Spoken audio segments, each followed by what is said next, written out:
Jangan pernah kita berpikir, oh kita kan mayoritas, masih banyak ulama kita di Indonesia, ini muslim terbesar di dunia. Ada kan orang yang masih bangga begitu, Pak? Wah, nggak mungkin katanya. Ada, Pak. Ada satu dialog itu mengatakan, ente ini picik sekali katanya. Kok takut sekali dengan begini-begini? Kita ini mayoritas Islam terbesar di dunia, ulama kita masih banyak, Masya Allah. Kuat, ormas ininya, da'i-da'inya, oh Masya Allah. Dia lupa dia. Kalau sekarang lihat, yang murtad saja orang-orang yang tadi itu, nama-namanya Masya Allah. Dan bahkan pernah mondok, pernah di pesantren, pernah jadi ustadz.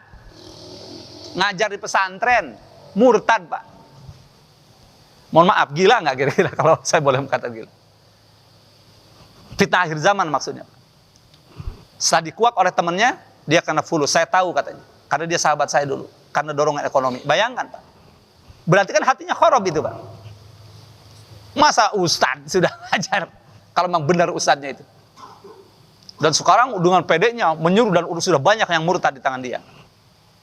Karena namanya Islami dan dia mengaku pernah jadi ini dan baca Qurannya fasih. Pas saya dengar langsung, Pak, fasih sekali baca Qurannya. Mungkin di antara kita masih ada yang di bawah dia lah bacaan Qurannya. Hadisnya, wow, Masya Allah. Tapi mudah-mudahan segera dapat hidayah kembali, Pak.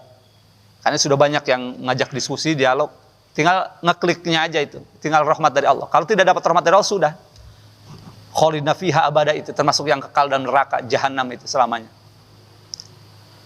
Ini polis ini boleh kalau sudah jelas dalam Al-Quran dan Sunnah, semua ulama sepakat itu. Orang murtad sudah sepakat kalau itu, Pak. Jadi nggak usah ragu meyakini itu. Nah, illa marhamarabu, kecuali dapat rahmat dari Allah, dia balik kembali kepada akidah yang benar, pada agama yang benar. Nah, itu lain, Pak. Kembali itu kepada Allah. Nah, ini mengerikan, Pak, akhir zaman itu. Nah, jawaban, Pak, ini terakhir sebagai sebelum kami tutup. Bagi mereka yang merasa pede, nggak usah khawatir, kita begini. Ingat sejarah, Pak. Bapak masih ingat Turki Utsmani? Berapa tahun, Pak? Berapa abad, Pak? Kejayaan sampai kalau dikatakan menguasai itu identik kurang inilah. Menaungi 3/4 dunia, Pak. Lihat dalam sejarah, 3/4 dunia tuh Turki Utsmani, Pak. Bukan waktu sebentar, Pak. 600 tahun, Pak, 6 abad. Mungkin pada saat itu, menurut mereka yang putus asa dari kalangan kaum kafirin, wah susah kita. Nggak mungkin, 3/4 di bawah naungannya, sudah di bawah ini.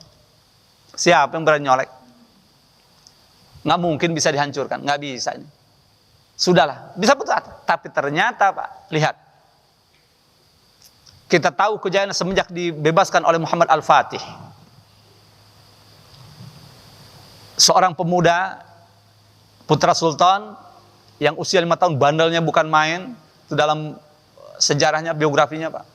Sampai guru-guru ngajinya itu nggak kuat, Pak, sampai mengundurkan diri. Akhirnya bapaknya tahu hal itu langsung, tolong panggil ulama besar, ajari anak saya agama. Dengan cambuknya, Pak. Nggak ngomong pukul dia, nggak. Cambuk langsung. Kiai ini paham. Begitu mulai pengajaran pertama, dia bertingkah langsung, cepat. Sampai diam, Pak. Muhammad Al-Fatih kecil terdiam, Pak, kaget. Karena selama ini tidak ada yang berani. Oh, dia putra mahkota. Kalau kiai-kiainya yang minder langsung mengundurkan diri kan tidak kuat. Ini berani, cepat langsung dia. Nah, dari situ dia diam, akhirnya konsen. Penting, Pak, iqab itu penting. Sanksi itu dalam dunia pendidikan kita ada, Pak. Hanya bagaimana yang sifatnya mendidik itu ada.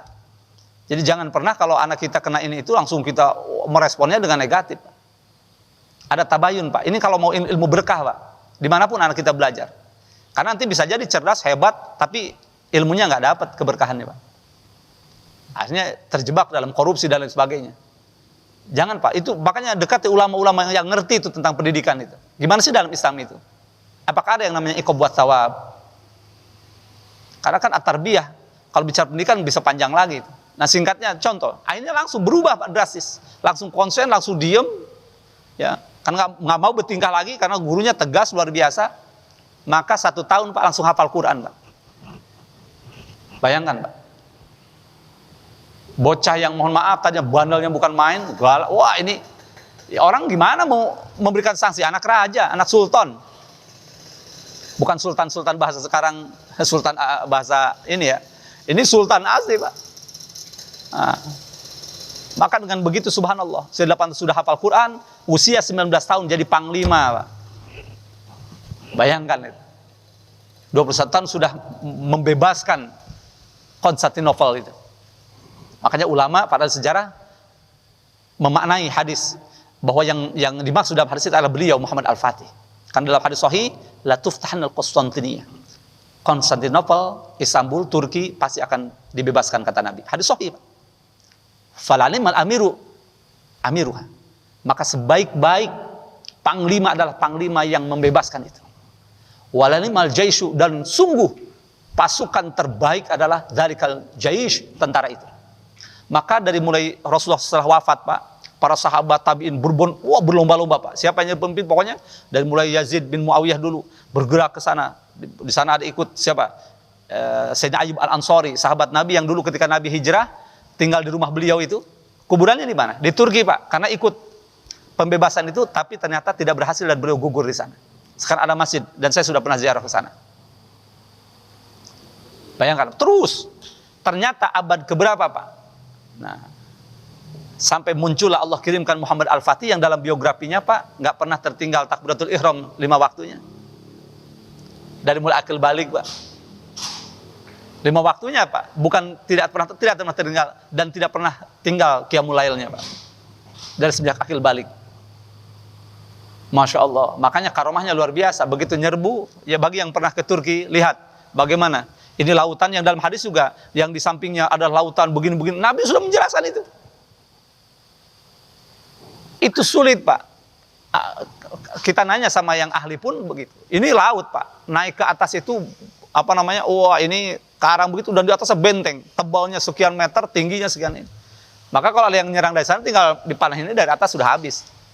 Makanya bagaimana coba? Ini di saat itulah kejadian yang luar biasa, disebut karomah, Pak. Bagaimana kapal-kapal itu, perahu itu bisa naik di atas darat itu, diseberangkan ke sana. Dalam waktu 1 malam. Kalau bukan karomah dari Allah, dari mana itu? Bayangkan, sehingga langsung bisa ditaklukkan. Dibebaskan kalau bahasa kita. Nah, sampai terjadi lagi, Pak, abad ke-15. Ini saking jayanya, Pak. Tahun 1526, Pak. Kita tahunya anak-anak kalau di Cukur ini ada istilah mohak ya. Ya, Cukur mohak. Pernah dengar, Pak, ya? Yang gimana? Yang gini ya, kalau nggak salah itu. Ada mohak katanya. Saya pernah dengar. Padahal, Pak, saya udah dulu sering menceritakan kalau ke santri di sini juga pernah, insya Allah. Mohak itu satu lembah, Pak, di kawasan Eropa dengan Hongaria kalau tidak salah. Ini dulu pernah terjadi satu tragedi yang luar biasa, di mana Turki Utsmani yang dipimpin Sulaiman Al-Qanuni, sultannya masih Sulaiman Al-Qanuni waktu itu, dikeroyok, Pak, oleh 22 negara, Pak. Kalau Muhammad Al-Fatih kan abad ke-18 ya, sini. Itu dikeroyok, Pak. Bayangkan, Pak, oleh 22 negara di lembah itu. Perang paling singkat, tapi menelan korban luar biasa, Pak, dari pihak kafirun, yang musuh-musuh Islam itu. Dengan teknik yang luar biasa. Makanya tercatat itu perkataan siapa? Sultan Sulaiman Al-Qanuni ketika pertempuran akan dimulai, Pak, dengan teknik bulan sabit kalau saya tidak salah itu. Karena dijebak begini, Pak. Jadi Isa ini musuh di sini, di lembah Mohak itu. Ini kaum muslimin di sini. Tapi waktu itu kan sudah ditemukan Meriam, Pak. Bukan Meriam Belina, Meriam Belanda ya, Meriam begitu. Nah, ini jangkauannya berapa, radius berapa ratus meter ke depan. Jadi sudah diperhitungkan nih oleh orang-orang ahli strategi dari pihak Turki Utsmani ini. Jangkauannya misalkan 1000 meter, 1 kilo des di sini. Maka dipasanglah di gunung-gunung ini. Secara tersembunyi jauh di sana di belakang. Kalau ini Gunung Panjar, saya ibaratnya di Gunung Panjar gitu kan. Ya sampai di sini misalnya. Ini pasukan kita sampai di Sumur Batu sana. Dimajukan ke sana. Ini jangkauan itu sampai di sini misalnya. Nah, kafir di sono misalkan tuh. Daerah Madang ke sana misalnya. Nah, begitu berhadapan, singkatnya, ini kalau saya lihat dari sejak teori perang Mu'tah juga digunakan. Karena di Mu'tah itu kan, Sayyidina Khalid bin Walid, kalau kalah banyak, sana 200.000, kaum muslimin hanya 12.000, Pak. 1 banding berapa? Tahu tidak seimbang, maka Sayyidina Khalid ahli strategi luar biasa. Kalian sekian ratus atau sekian ribu naik ke atas gunung sana, ke belakang gunung sana, malam-malam, Pak. Ini ke balik gunung sana. Nanti ketika besok kita berkecamuk perang, kalian langsung turun dari sana. Kemudian kalian juga datang dari sana. Jadi untuk membuat image Pak bahwa kaum muslimin dapat bantuan dari Madinah. Padahal ini taktik dan strategi Sayyidina Khalid. Malam harinya dipecah ke sana ke sana. Begitu siang harinya perang, wah berkecamuk Allahu Akbar, maka langsung Allahu Akbar, kaget kafir Pak. Pasukan Romawi kaget, wah ini bantuan dari Madinah. Belum selesai kagetnya muncul lagi dari arah gunung sana. Padahal itu mereka taktik malam harinya itu. Mundur Pak, makanya tercatat Pak, perang Mu'tah itu 200.000 lawan 12.000 kurang lebih. Kalau mereka mundur Pak, mundur teratur, terus dikejar mundur. Akhirnya Sayyidina Khalid tidak ngejar, karena tahu memang ini taktik untuk mundur saja. Karena kalaupun dipaksakan, tidak seimbang Pak. Akhirnya begitu mereka mundur, ya sudah, Sayyidina Khalid pun mundur balik gitu, ke Madinah. Tapi ada yang nyinyir waktu itu kan, dalam tanda kutip, gimana belum selesai. Tapi Rasulullah memaklumi, karena itu sangat tidak seimbang. Nah, dan itu strategi yang luar biasa. Nah rupanya di perang Mohak, lihat Pak, bagaimana ini.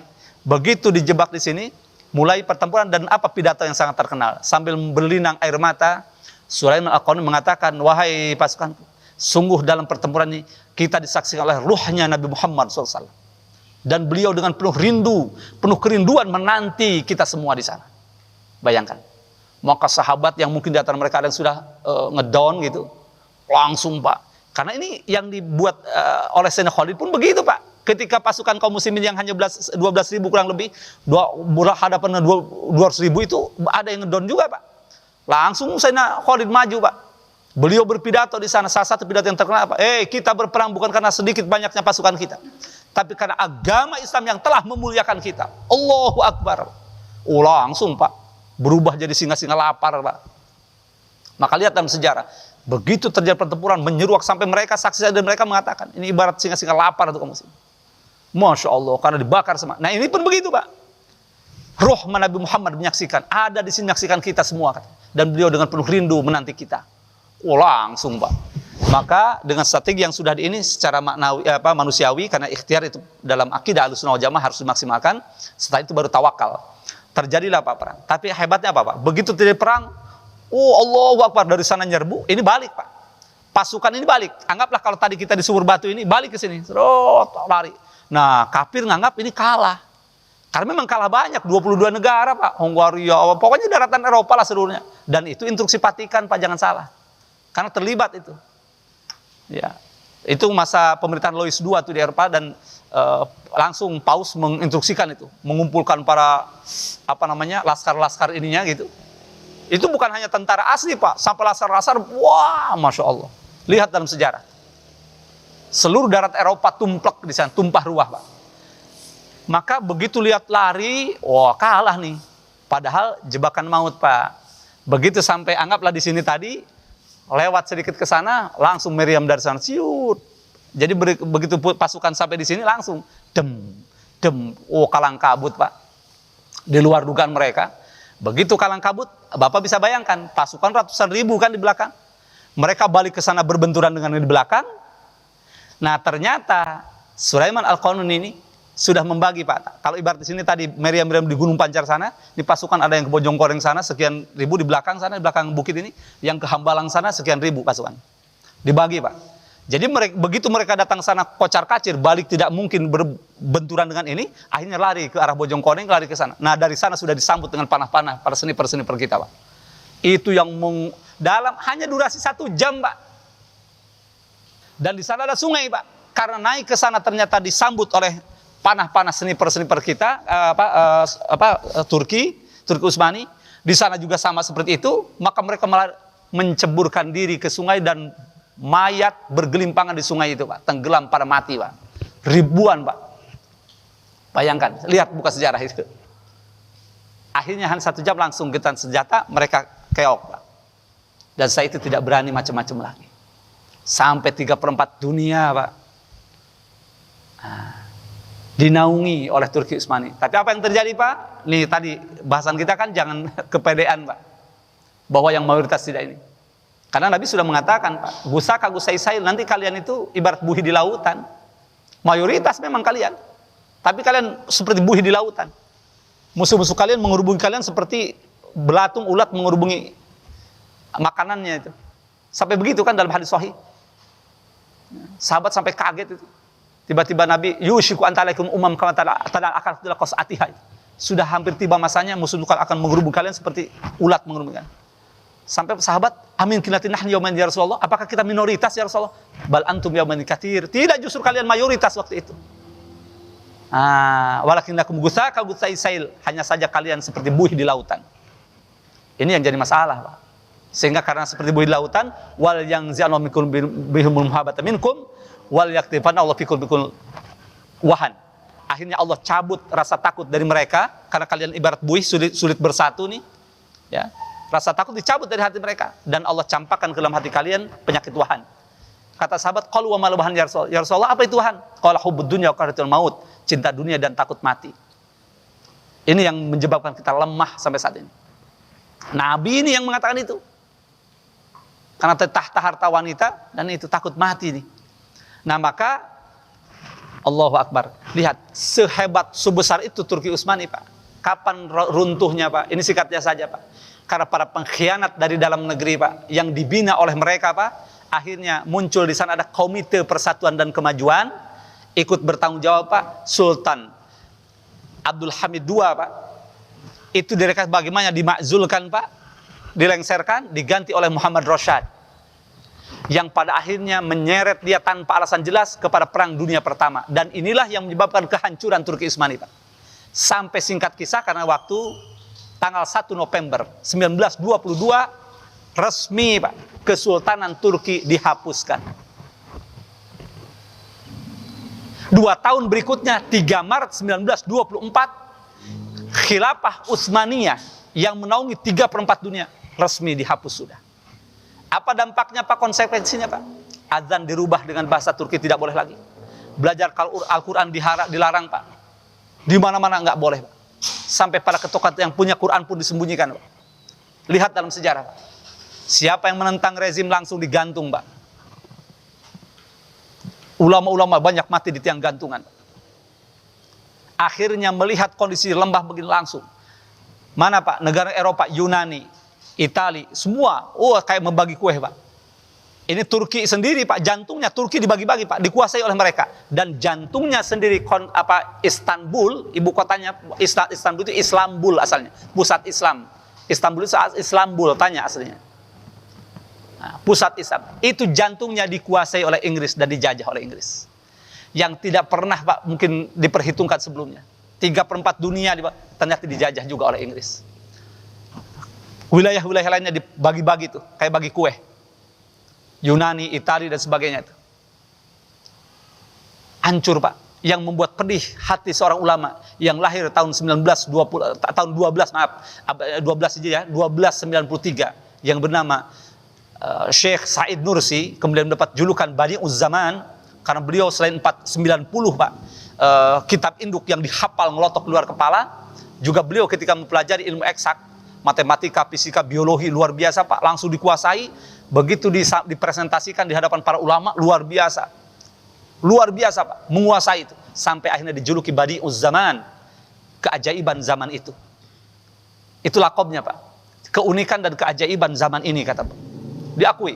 Sampai ada khutbah beliau, terkenal khutbah Syamiyah, karena beliau berpidato di kawasan Syam, ya, dengan pidato yang luar biasa, ya. Ulama baru mendengar pembahasan seperti itu, sampai terkagum-kagum dan diabadikan menjadi khutbah Syamiyah. Nah, Syekh yang hidup di penghujung kekuasaan Sultan Abdul Hamid II menyaksikan pahit getirnya bagaimana umat Islam yang tadinya jaya sedemikian rupa runtuh, Pak, sehingga Islam dicabut dari akarnya, Pak. Dengan pernyataan Inggris ini yang paling menyedihkan, kata Inggris, selama Al-Quran ada di tangan mereka, kita sulit untuk menguasai mereka. Maka tugas kita, jauhkan mereka dari Al-Qurannya. Jauhkan mereka dari agamanya. Ini yang menjadi tantangan bagi beliau. Saya dalam sejarah, Pak, beliau ini yang paling ditonjolkan oleh Allah. Kenapa? Mungkin ada yang berkiprah di Turki waktu itu untuk menginikan syariat luar biasa, tapi mastur, ya. Tapi yang nampak dengan jelas dan diakui ulama dunia, Syekh Badi'uz Zaman, Said Nursi, rahimahullah rabbat abror. Beliau, Pak, yang dengan dipersemuk, sudah hampir di tiang gantungan, Pak, sudah mau diponis mati, Pak. Tapi beliau menyampaikan satu kalimat yang luar biasa sehingga menggetarkan para qadhi, akhirnya dibebaskan, Pak. Tapi diasingkan. ke Anatolia Timur, kemudian di daerah Barla namanya. Dengan susah payah beliau bagaimana nulis, menyebarkan itu, dan beliau waktu itu sudah menguasai 90 tadi kitab-kitab induk di luar kepala ini. Tapi akhirnya apa? Untuk membangkitkan semangat umat yang sekarang azan diganti dengan bahasa Turki. Al-Quran dilarang, tidak boleh diajarkan. Semua ibadah pun dengan bahasa terjemah. Disekulerkan, Pak.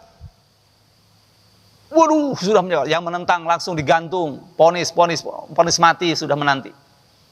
Akhirnya apa yang terjadi? Beliau langsung, apa kata beliau? Saya waktu itu memposisikan sebagai dokter. Saya itu dokter, maksudnya dokter rohani, Pak. Saya dokter mengobati pasien. Tapi ternyata begitu saya dapat sebuah kitab, tiba-tiba saya menemukan kitab Sultan Syekh Abdul Qadir Al-Jilani Qudsa Sirruh, yaitu Futuhul Ghaib. Kitab itu seakan menghantam saya dan seakan mengatakan, Said, kamu butuh dokter untuk mengobati penyakitmu, Said. Berobatlah, carilah dokter untuk mengobati penyakitmu. Di situ saya terhenyak, seraya mengatakan, engkaulah dokterku. Engkaulah dokterku, wahai Syekh, kepada kitab ini. Beliau bergumam dalam diri sendiri. Rupanya benar katanya, bahwa saya yang selama ini memposisikan sebagai dokter, ternyata saya justru yang membutuhkan dokter yang hakiki untuk mengobati penyakit saya, yang ternyata penyakit saya lebih parah daripada penyakit orang-orang yang selama ini saya obati, daripada pasien-pasien saya lah, anggap seperti itu kata beliau. Sampai pertengahan, karena kitab itu luar biasa, menohok dan luar biasa, akhirnya dihentikan, tidak dilanjutkan, Pak.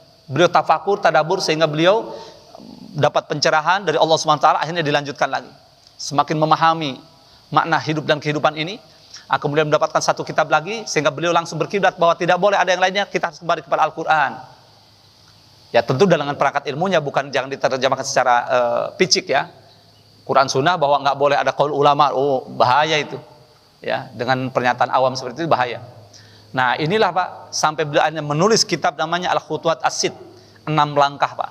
Inilah yang membangkitkan semangat para tokoh yang sekarang muncul Erdogan itu Pak.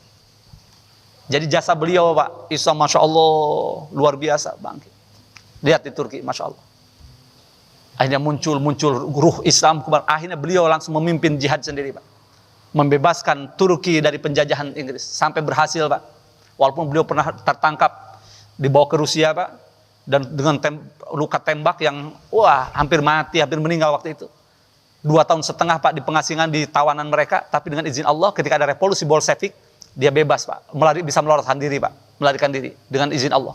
Kembali ke Sultan di Turki, sampai dinobatkan sebagai Syekhul Islam. Luar biasa, dia angkat oleh ulama oleh tokoh-tokoh di sana karena jasanya Pak. Jadi bukan hanya begini Pak, mimpin langsung jihad.